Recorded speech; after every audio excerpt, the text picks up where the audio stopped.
2007년 5월 이맘때였습니다. 배우 55년 차의 한국의 대표적인 여자 배우 강부자 씨.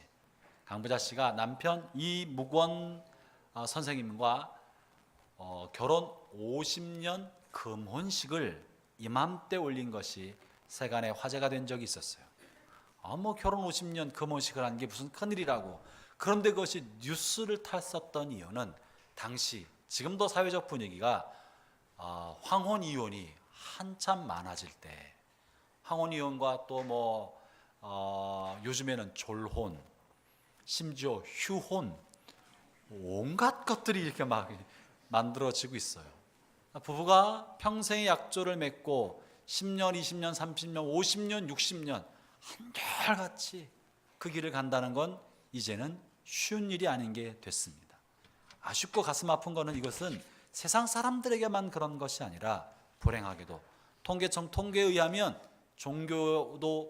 종교인과도 상관없이, 다시 말하면 기독교인들 사이에서도 이 사회적 사람들의 통계와 비슷한 수치의 이혼율이 있다는 사실이에요. 우리가 얼마나 하나님 말씀보다는 이 사회적 통념에 따라 가치관을 만들어가고 있는지 모릅니다. 그것이 우리의 마음을 아프게 만들었습니다. 그래서 이 결혼 50년 만에 금혼식이다, 그래서 뉴스에도 나오고 스포트를 받았는데, 이만큼 이것이 아마 가치가 있고 소중하기 때문에 아마 언론이 주목하지 않았나 생각을 합니다. 결혼 50주년을 맞는 걸 금혼식이라고요. 참고로 결혼 10년을 맞아서 두 사람이 의식을 이루는 것을 뭐라는 줄 아십니까? 10년 차를 석혼식이라고 한답니다. 이 석은 돌석자가 아니고 주석석자입니다.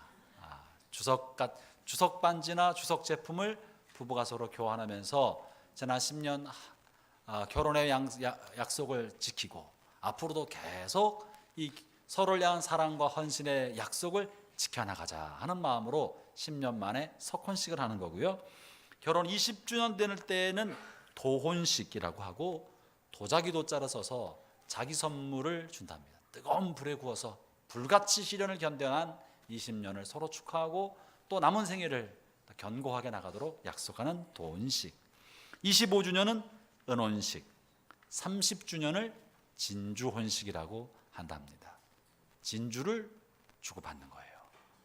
남편만 주는 게 아니고 주고받는 거예요. 주고받는 거예요.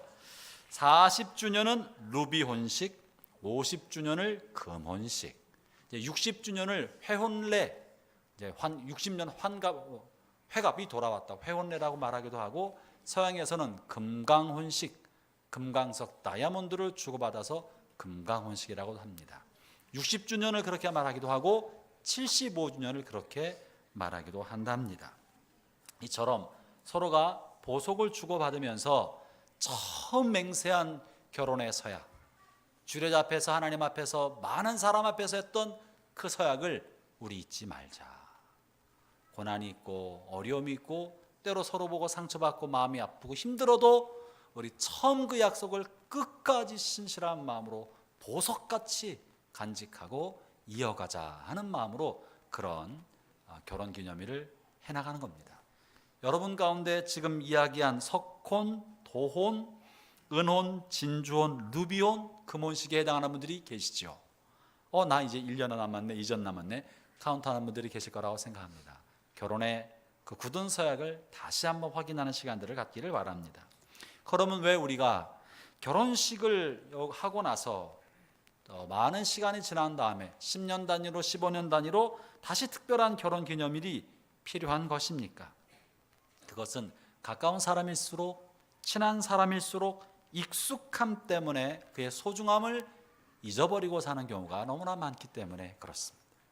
익숙하기 때문에, 이제 친하니까 뭐 굳이. 그러나 친함과 익숙함 때문에 소중함을 잃어버린다면 너무나 큰 것을 잃게 되는 셈입니다. 그래서 5년 단위로 10년 단위로 이것은 소중한 것이고 나에게 우선되는 것이고 이 가치를 내가 지키겠다 하는 마음으로 그런 기념식을 하는 것이죠. 사랑하는 형제자매 여러분, 오늘 주변에 좌우에 가족이 같이 앉는 분 계시죠? 부부가 같이 앉는 분을 한번 손 한번 들어보시겠습니까? 부부끼리 꼭 부부끼리 앉으시기 바랍니다. 제가 주일 예배 때 앞에 지켜보면요, 아내가 먼저 올라오시고 남편분이 올라오신 분들이 계세요. 한참 만에. 그런 분들은 차를 멀리 세우고 오시기 때문에 그래요. 아니 그래도 굳이 같이 와도 괜찮을 걸. 남편이 멀리 올라오고 아내가 오시는 분들은 아내가 화장실 들렸다가 오시는 경우가 또 있을 수 있습니다. 그러나 이왕이면 내외하지 말고 올 때까지는 뭐 차 안에서 싸웠더라도 교회 앞에 들어오면 손잡고 계단을 올라오시기를 바랍니다. 손잡고 올라오셔서 부부가 나란히 앉기를 바라고, 가족 있으면 가족이 나란히 앉기를 바랍니다. 그럼 우리 함께 예배를 드리는 거예요. 가족끼리, 가족 안에. 그러시면 좋겠습니다. 또 부부뿐 아니라 한 가족이 있는 경우에 지금 잠깐 한번 인사할까요? 당신은 나에게 소중한 사람입니다. 사랑합니다. 네, 가까운 사람들끼리 한번 인사하시기 바랍니다. 부부와 가족은 손 한번 잡고 인사하기를 바랍니다. 소중할수록, 익숙할수록 잊지 않도록 여러분 이야기해 주기 바랍니다.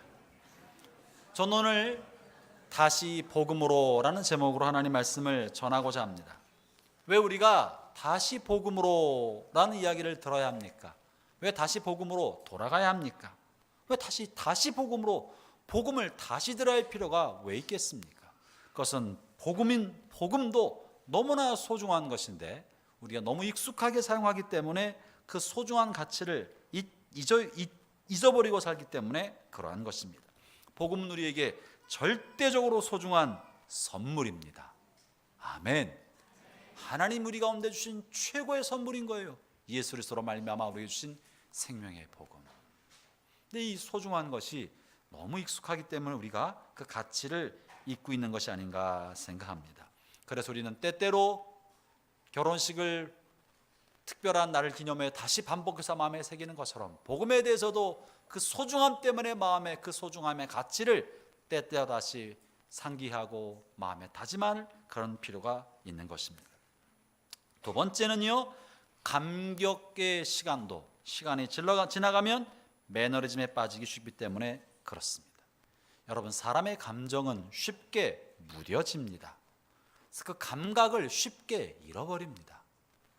어제 감동이 있었어도 하룻밤 자고 나면 그 감동이 쉽게 사라집니다. 오랫동안 새빵 사려다가 겨우 아파트 당첨받아가지고 대출금 받아서 아파트에 들어가도 3일 자고 나면 감동이 사라져요. 처음에는 말할 수 없이 좋았어도 얼마 지나잖아 감동이 사라집니다. 아무리 좋은 감동도요, 시간이 지나면 쉽게 무뎌지는 것이 사람의 감정입니다. 구원의 감격도 그렇습니다. 한때 우리 영혼에 불을 지르고 나 자신의 삶을 주 앞에 전적으로 헌신해도 아무 이상이 없을 만큼 감격에 사로잡혔던 그런 때가 있었지만 그 구원의 감격도 시간이 지나고 나면서 무뎌지고 매너리즘에 빠지게 되는 거예요. 마치 여러분 결혼 전에는요, 안 보면 죽을 것 같았는데 요즘은 보니까 죽겠어.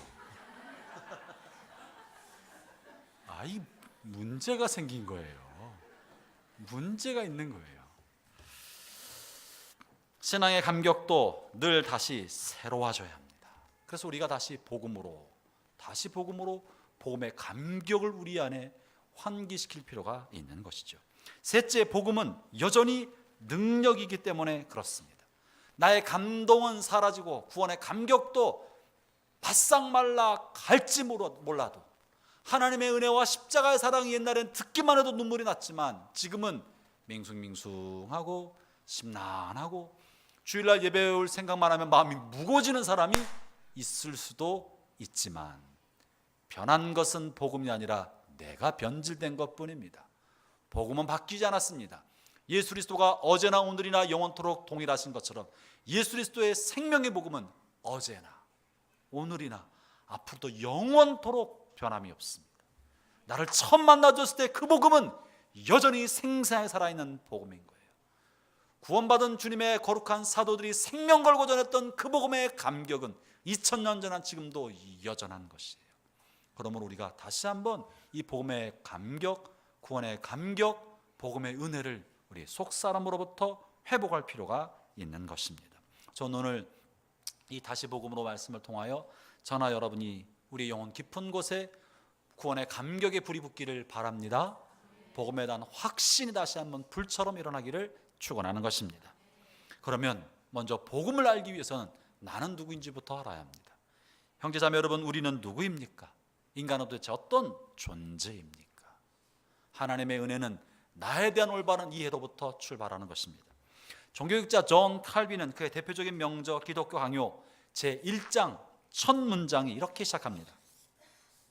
사람이 자신이 누구인지 알지 못하고서는 하나님을 알지 못한다. 자신이 누구인지 올바르게 알지 못하면 하나님이 누군지도 알지 못한다는 거예요. 하나님은 우리 자신을 통하여 하나님을 더듬어 찾아 알아가도록 만들어 놓으신 거예요. 우리 자신의 내면을 살펴보면서 우리가 어떤 존재인지를 인식할 때 우리를 지으신 하나님을 바르게 알게 되는 거예요.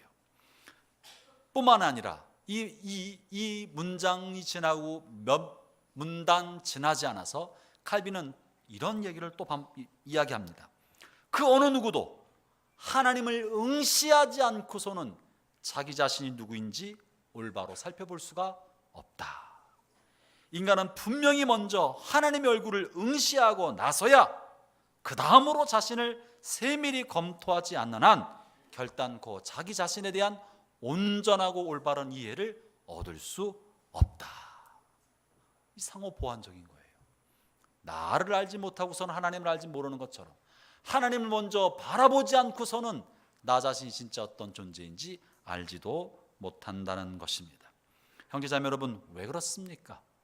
우리 자신은 명백하게 내가 원하는 것과 나 자신의 삶이 다릅니다. 우리 자신은 나 스스로가 내면에 있는 이기심과 욕심과 정욕과 교만, 내 안에는 어리석음과 무지함을 바르게 인식하지 않는 한 우리는 하나님과 세상을 올바르게 볼 수가 없고 또 나 자신이 어떤 존재인지 올바른 이해에 도달하지도 못하는 것입니다. 나 자신을 잘 살피지 않는 한 대충 보면 우리 자신도 좀 괜찮은 사람 아닙니까? 여러분 어떤 것 같아요? 여러분 좀 괜찮은 사람 아니에요?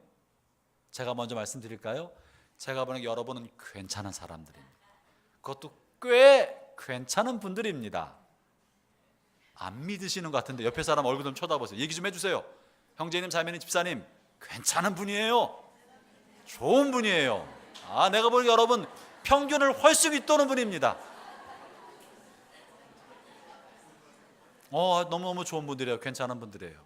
그러나 얼핏 보기에는 정말 괜찮지만 내 속을 양파 껍질을 벗기듯이 계속 벗겨서 속을 깊게 살펴보면 겉으로 나타나는 친절함 내면에는 여전한 이기심, 작은 일에 관한 질투, 지지 않고자 하는 시퍼런 자존심, 고래심줄보다 더 질기고 질긴 고집과 자존심이 내 안에 뱀 또아리처럼 틀고 있는 나 자신을 발견하게 됩니다.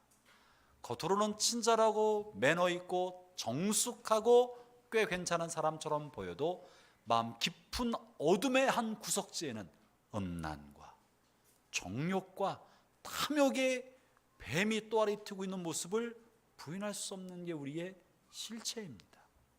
입으로는 사랑하자, 용서한다고 말을 해도 마음 한 구석지에는 걸리기만 해봐, 내가 가만히 있을 줄 알아, 기회만 와봐, 복수의 칼을 갈고 있는 게 우리 내면의 실체인 것을 부정할 수가 없습니다. 겉에 나타난 모습에 나 자신이 때로 속기도 하지만 어느 순간 내 속이 확 뒤집어져 일어날 때 나는 이거밖에 안 되는 존재인가, 난 아직도 이거밖에 안 되나 하는 깊은 좌절감에 빠지는 것도 사실입니다. 그렇기 때문에 우리는 하나님을 올바르게 응시하기 전에는 나 자신이 누구인지 바르게 알 수 없다는 것이에요. 형제자매 여러분, 저나 여러분의 갖고 있는 큰 비극 중에 하나는요, 지난 10년, 20년 혹은 30년, 40년 기독교인으로 하나님의 말씀대로 살려고 애를 써왔습니다. 좀 더 나은 사람이 되고 하나님 마음에 합한 사람이 되기 위하여 부단히 애를 써왔습니다. 그러는 사이에 제가 묻겠습니다. 여러분 마음속에 있는 이기심은, 욕심과 이기심은 사라지고 음란과 정욕이 없어졌고 사랑과 자비가 강물처럼 넘치는 그런 온전한 사람이 되셨습니까? 되셨습니까? 마음에 원하는 마음은 더욱더 많아도 여전히 똑같이 변화되지 않은 깊은 내면의 모습을 보게 되는 것 아닙니까?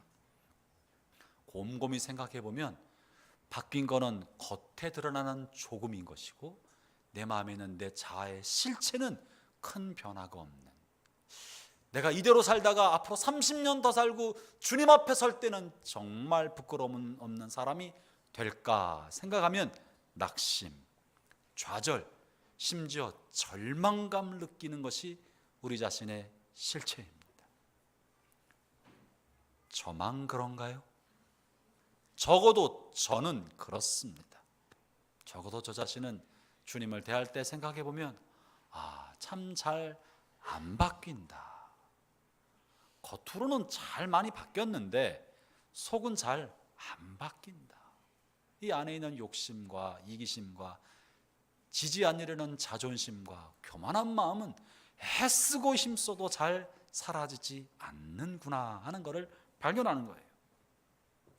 가정 안에서는 자녀들로부터 존경받는 아버지가 되고 존경받는 어머니가 되고 자녀들을 믿음의 가문으로 잘 키우고 싶은 마음 가득한데, 그러나 나의 실체는 아이들에게 존경받는 거랑은 좀 거리가 있고 우리 가정은 내가 생각했던 이상적인 믿음의 가문으로 돼가는 데는 너무너무 힘들고 그렇게 만들기에는 역부족인 우리의 모습을 보게 되는 것입니다. 오른뺨을 맞으면 왼뺨마저 내줘야 되는데 오른뺨 맞으면 두고 봐라 하는 생각만 들어오는 게 우리 자신인 거예요. 겉모습과 다르게 우리의 마음은 여전히 부패한 우리의 모습을 보게 됩니다. 선지자 예레미야는 이것을 이렇게 말합니다. 예레미야 17장 9절부터 10절 이렇게 말합니다. 만물보다 거짓되고 심히 부패한 것이 사람의 마음이라. 누가 능히 이를 알리오마는 나 여호와는 심장을 살피며 폐부를 시험하고 각각 그 행위와 그 행실대로 보응하나니.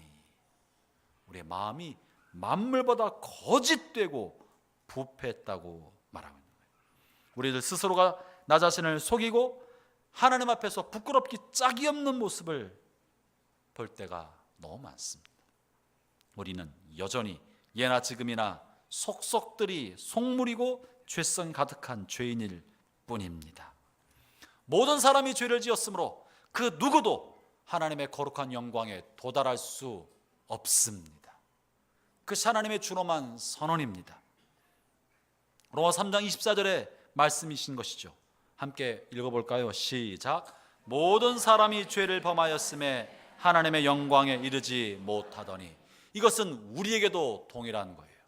내 안에 죄가 머물러 있는 한 우리는 나를 사랑하신 거룩하신 그 하나님의 영광을 바라볼 수도 없고 그 가운데 도달할 수도 없고 그 하나님의 기준을 만족시켜 드릴 수도 없는 존재입니다. 비단 지금뿐만 아니라 지금까지 20년, 30년, 40년 신앙생활의 온 모습이 오늘 이 정도라면 앞으로 40년 그런 삶을 산다 할지라도 내 속사람은 큰 변화가 없을 것 같다는 생각이 우리를 무겁게 만드는 거예요. 그러므로 그 어떤 사람도 스스로 수련과 노력과 애씀과 신앙의 헌신과 개인의 내적 결단을 통하여 변화될 수 있다 없다? 없다. 그 누구도 스스로 안에서 하나님의 영광에 도달할 수 있는 가능성은 아무도 없다. 그러면 우리 안에 있는 더러워진 마음과 우리의 영혼, 우리 스스로 고칠 수도 없고 깨끗할 수도 없는 우리의 영혼의 실체는 어떻게 하면 좋겠습니까? 우리의 모든 희망과 선, 의와 공의는 나 자신으로부터는 결코 올 수 없다는 결론에 도달하게 되는 것입니다. 형제자매 여러분 어떻습니까? 지금까지 애쓰고 헌신하고 신앙의 길을 달려오셨는데 여러분 스스로 하나님 원하시는 거룩한 경지에 이를만 하신 것 같습니까? 아니면 신앙생활 할수록 나 자신으로는 안 된다는 결론을 얻게 되셨습니까?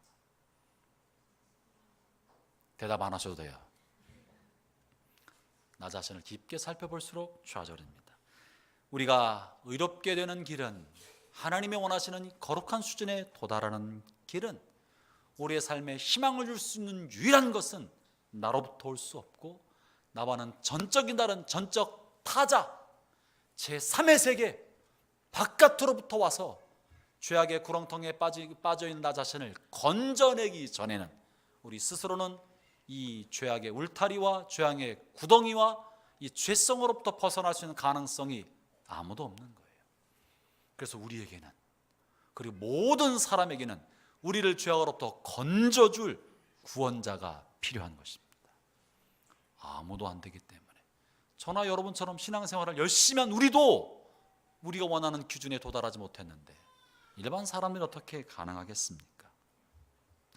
우리 자신을 생각할 때마다 우리 자신의 죄악과 부끄러움이 더욱더 깊어지고, 그럴수록 우리는 우리를 구원하실 하나님과 그리스도를 더욱더 앙망하게 되는 거예요. 그것이 칼빈이 기독교 강요 1장에서 말하고 있는 거예요. 나 자신을 살펴보고 나 자신에 대한 정직한 지식에 도달할 때 우리는 하나님에 관한 참된 지식을 얻게 된다는 거예요. 우리에게는 희망이 없구나, 할 수 있는 것처럼 여기지만, 마치 인간이 만물의 영장인 것처럼, 내가 모든 걸 해낼 수 있는 것처럼, 나의 지식이 모든 것을 알 것처럼, 나의 의지가 나 자신을 선한 사람으로 만들 수 있는 것처럼 생각하지만, 애쓰고 힘쓸수록 나 자신으로부터는 우리를 건져낼 수 있는 어떤 길이 없다는 것을 알게 될 때, 모든 인간에게는 우리를 건져줄 구원자가 필요하구나라는 것을 알게 되는 것입니다. 우리가 우리 자신을 살펴보고 우리 자신을 더 깊게 성찰하라고 하는 까닭은 더 깊은 정죄감에 빠지게 하려는 것이 아닙니다. 죄책감을 더하게 하려는 것이 아닙니다. 열등감을 갖게 만들려고 하는 것이 아닙니다. 그것은 다만 하나님의 크신 은혜를 깨닫게 하려는 것입니다. 그럼에도 불구하고 우리를 사랑하신 하나님의 큰 사랑을 맛보아 알게 하려는 것입니다. 나 자신의 약함과 무능함을 통하여 우리를 구원하신 하나님의 크신 사랑과 하나님의 능하심을 경험하게 하려는 것입니다. 그러므로 사랑하는 형제자매 여러분, 여러분의 약함과 문제, 죄성을 발견하게 될 때, 여러분 자신이 좌절감을 맞닥뜨리게 될 때 즉시로 눈을 돌려 그리스도를 응시하게 되기를 바랍니다. 그것이 주님의 뜻인 거예요. 아, 내 힘으로 안 되는구나, 나 자신이 연약하구나, 늘 이 부분은 나는 나의 한계에 봉착하는구나, 또 실수했구나, 또 넘어지는구나, 이 부분이 나에게는 안 되는구나. 나의 한계와 연약함과 나 자신에 관한 절망과 좌절에 부딪힐 때마다 눈을 들어서 나 자신의 연약함을 들어 나를 사랑하시는 그리스도와 십자가를 응시하도록 하려는 것이 하나님의 뜻인 것입니다. 그때야말로 주님께서 여러분을 부르시는 순간입니다. 바울은 고린도에 보낸 두 번째 편지에서 그것에 대해 이렇게 말합니다. 고린도후서 10장 9절부터 10절의 말씀인데요, 같이 읽어봅시다. 우리의 연약함을 맞닥뜨릴 때 우리가 어떻게 해야 될지 바울은 이렇게 말합니다. 고린도후서 12장 9절부터 10절입니다. 시작. 내게 이르시되 내 은혜가 네게 족하도다. 이는 내 능력이 약한 데서 온전하여 짐이라 하신지라. 이러므로 도리어 크게 기뻐함으로 나의 여러 약한 것들에 대하여 자랑하리니 이는 그리스도의 능력으로 내게 머물게 하려 함이라. 그러므로 내가 그리스도를 위하여 약한 것들과 능욕과 궁핍과 핍박과 이는 내가 약할 때에 곧 강함이라. 바울은요, 자신의 약점, 약한 것 때문에 하나님 앞에, 사람들 앞에 자랑한다고 말하고 있습니다. 약한 것들로 자랑한다. 이 바울이 지금 자신의 약점이라고 말하고 있는 내용이 뭐예요?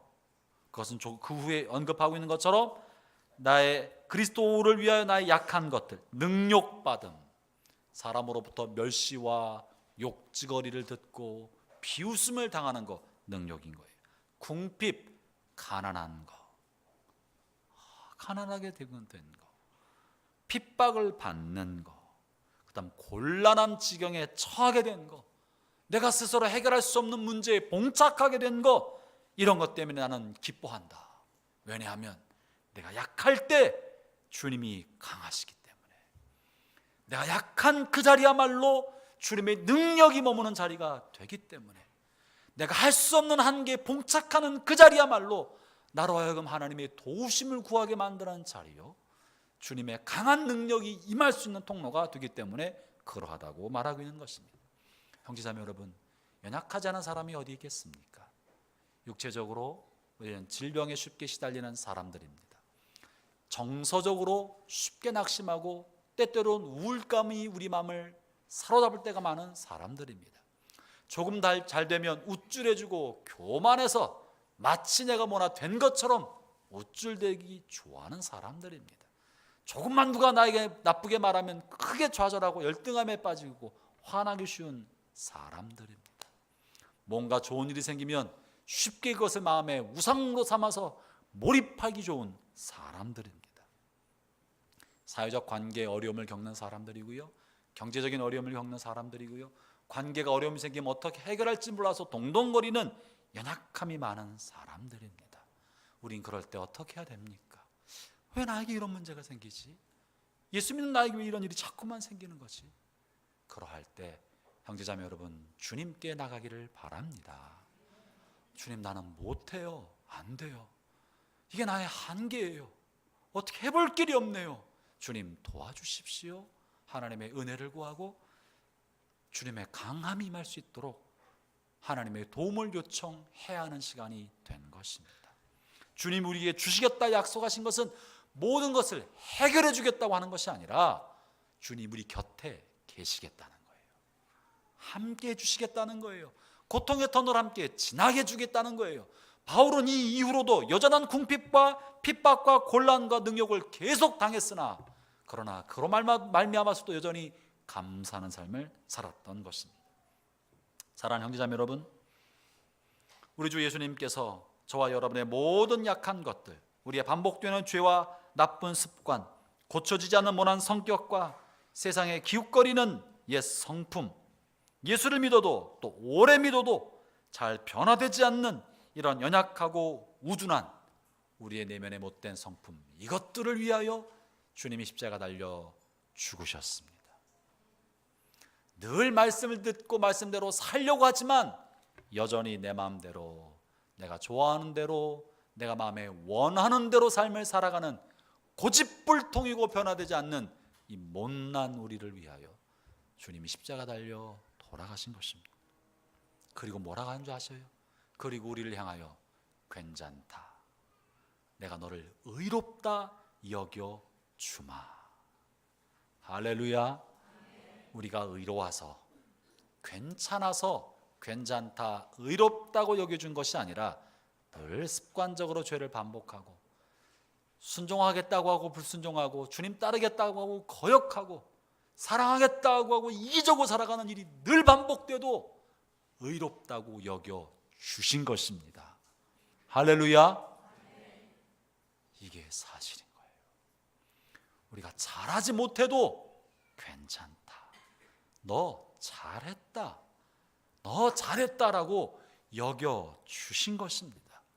예쁘지 않아도 너 예쁘다, 너 예쁘다 라고 말해 주시는 거예요. 왜 그렇습니까? 사랑하니까. 괜찮지 않아도 괜찮다고 받아들여 주시고 괜찮다라고 위로해 주신 이유가 뭡니까? 사랑하니까. 우리를 사랑하니까 그렇게 여겨 주시는 것입니다. 사랑하니까 의롭다고 괜찮다고 말씀해 주시는 것입니다. 그것이 하나님입니다. 그것이 예수님의 사랑입니다. 그 사랑이 우리를 살게 해 주셨습니다. 나를 무조건적으로 받아들여 주시는 그 사랑이 우리의 삶의 희망이 되는 거예요. 형제자매 여러분, 여러분 자신을 향하여 이야기해 줍시다. 내가 나를 볼 때 부족함이 많고 늘 문제 많은 연약하지만 주님이 나를 의롭게 여겨주신 것처럼, 괜찮다고 여겨주신 것처럼 우리도 그렇게 자신을 그렇게 여깁시다. 주님의 눈으로 바라보고 괜찮다, 너 잘하고 있다. 한번 말해 주시겠어요? 괜찮다. 잘하고 있다. 근데 다시 말합니다. 여러분 괜찮아서 그런 거 아니에요? 잘하고 있기 때문에 그런 거 아니에요? 괜찮다고 여겨주는 거예요.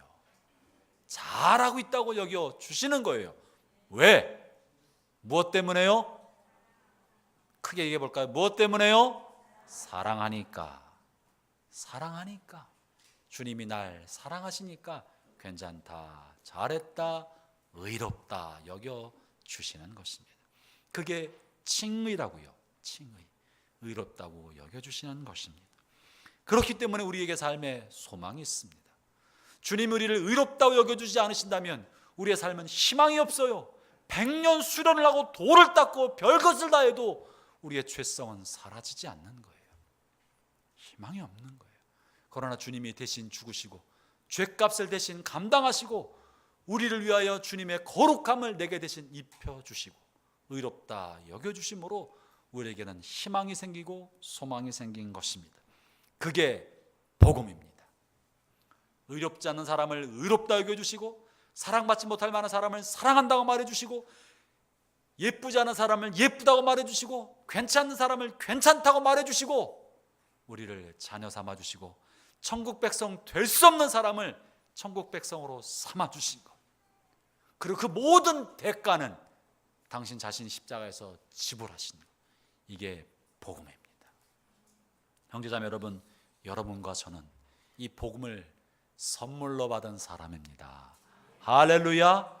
할렐루야. 이것이 우리가 얼마나 큰 행복입니까? 이것이 얼마나 큰 감사며 감격입니까? 우리가 실수해도 용납받는다는 것이 얼마나 우리 마음을 안심시켜 줍니까? 실수해도 용납받아 주시고 잘못해도 주님 나를 그냥 괜찮다고 여겨주신 우리 삶이 얼마나 안전합니까?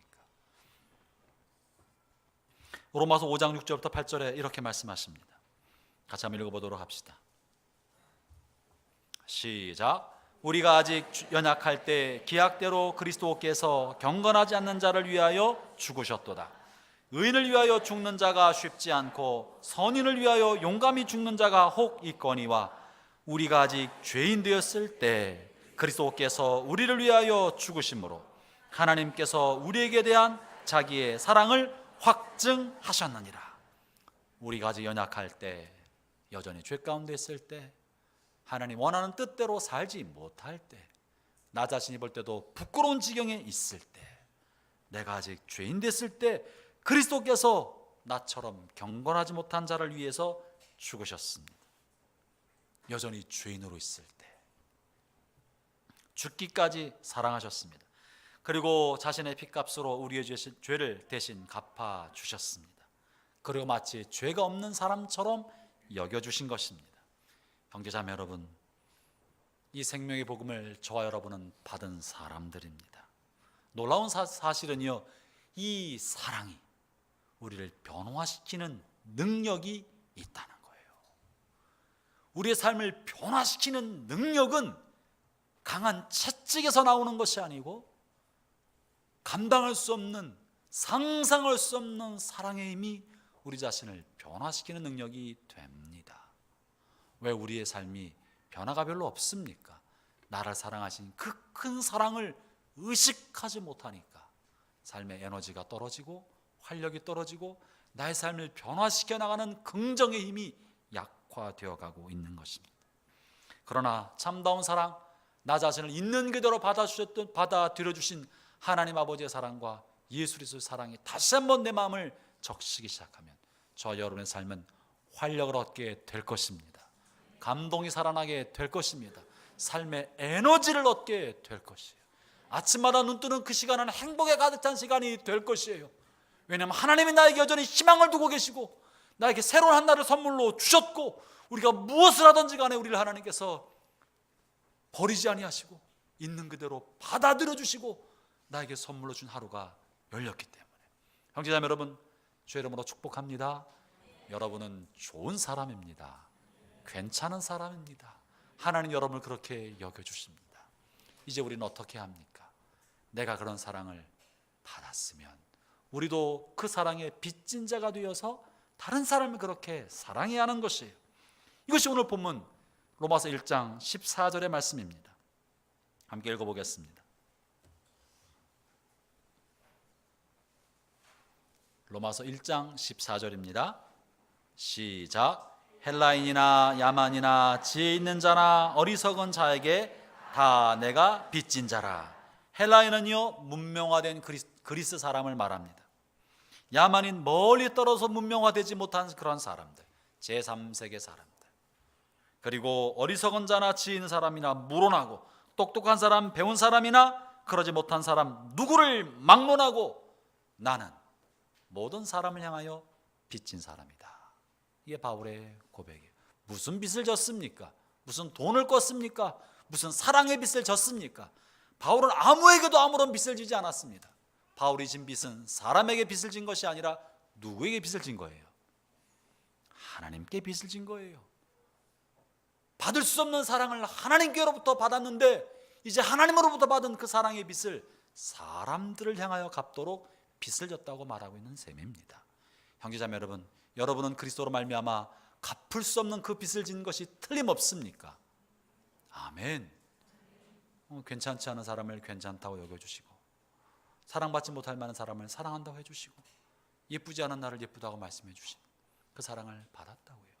그 무리도 다른 사람을 향하여 빚진 자로서 괜찮지 않은 사람을 괜찮게 여겨주고, 의롭지 않은 사람을 의롭다고 여겨주고, 경건치 못한 그 사람을 괜찮다고 품어주고, 예쁘지 않아도 예쁘게 보아줄 수 있는 사람이 되어야 할 것이에요. 왜? 무엇 때문에? 무엇 때문에? 사랑하니까. 사랑하니까. 사랑하니까. 옆에 사람한테 고백할까요? 사랑합니다. 사랑합니다 말 속에는 당신은 괜찮은 사람입니다, 좋은 사람입니다 들어있는 거예요. 그 사람이 어떠하든지 상관없이, 내가 어떠하든지 상관없이 주님 나를 그렇게 여겨주신다면 나는 그 사랑의 빚진 자가 되어서 다른 사람을 그렇게 보아주는 거예요. 그게 빚진 자의 태도입니다. 나는 그렇게 빚을 탕감받았는데 다른 사람을 향해서 도끼 있는 독사의 눈을 띄고 째려보고 있고, 그런다면 그 100데나리온 빚진 동관을 감옥에 가둔 사람과 똑같이 되지 않겠습니까? 저와 여러분은 모두가 복음에 빚진 사람들입니다.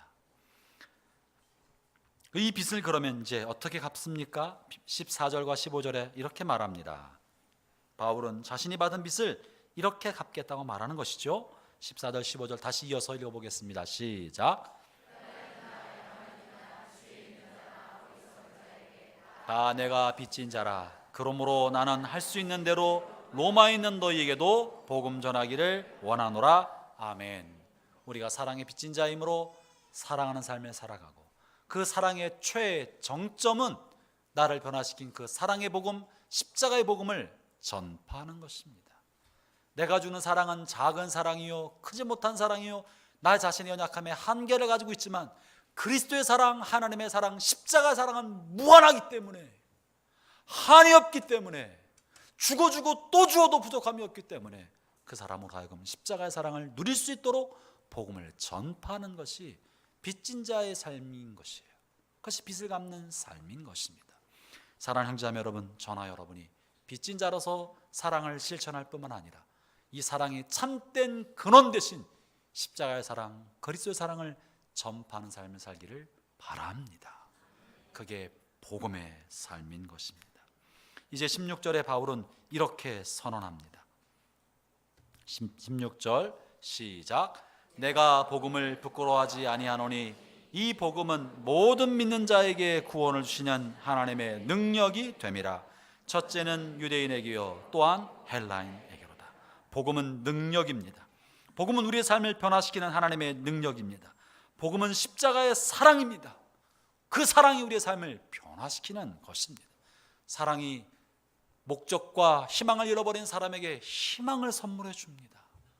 사랑을 받는 사람은 삶을 살아갈 자신감을 얻게 되고 삶의 목적을 얻게 되는 것이에요. 복음은 그래서 사랑입니다. 복음은 우리를 변화시키는 능력이 그 속에 있는 것입니다. 복음은 우리에게 죽음을 두려워하지 않게 만들어주고 사람들의 시선을 두려워하지 않게 하여 주며, 복음은 나 자신의 연약함을 보지 않게 해주고 하나님과 십자가만 바라볼 수 있도록 만들어 줍니다. 그 능력이 우리를 살게 하는 것입니다. 그 능력이 우리의 삶에 진정한 자유를 줍니다. 여러분 아세요? 참다운 사랑을 경험하면 그 영혼이 자유롭게 됩니다. 이 사람이 나를 조건 없이 사랑하기 때문에, 나의 실수도 용납하도록 할 만큼 사랑하기 때문에 그 앞에서 자유로워지는 거예요. 하나님 나를 있는 그대로 사랑한다는 사실을 알면 진정한 자유를 누리게 됩니다. 그리고 그러한 사람은 다른 사람의 영혼도 자유케 주는 거예요. 형제자매 여러분, 여러분 자신을 하나님께서 있는 그대로 용납해 주셨다는 사실을 믿으십니까? 아멘. 이게 복음입니다. 십자가에서 여러분을 무조건 받아주셨고 무조건 사랑해 주셨습니다.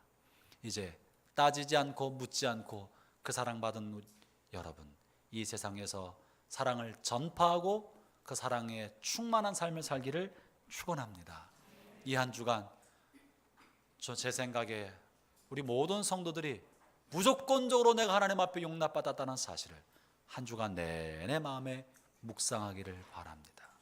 그러면 이 무조건적으로 용납받은 하나님의 사랑은 나로 하여금 방종한 삶을 결코 살게 만들어주지 않습니다. 오히려 더 반듯한 길을 걸어가게 만들어줘요. 그러나 이것은 율법으로서가 아니라 자유함으로, 이 한 주간 무조건적으로 사랑해 주시는 그 십자가의 사랑과 함께 동행하는 복된 한 주간 되기를 주의 이름으로 축원합니다. 기도하겠습니다.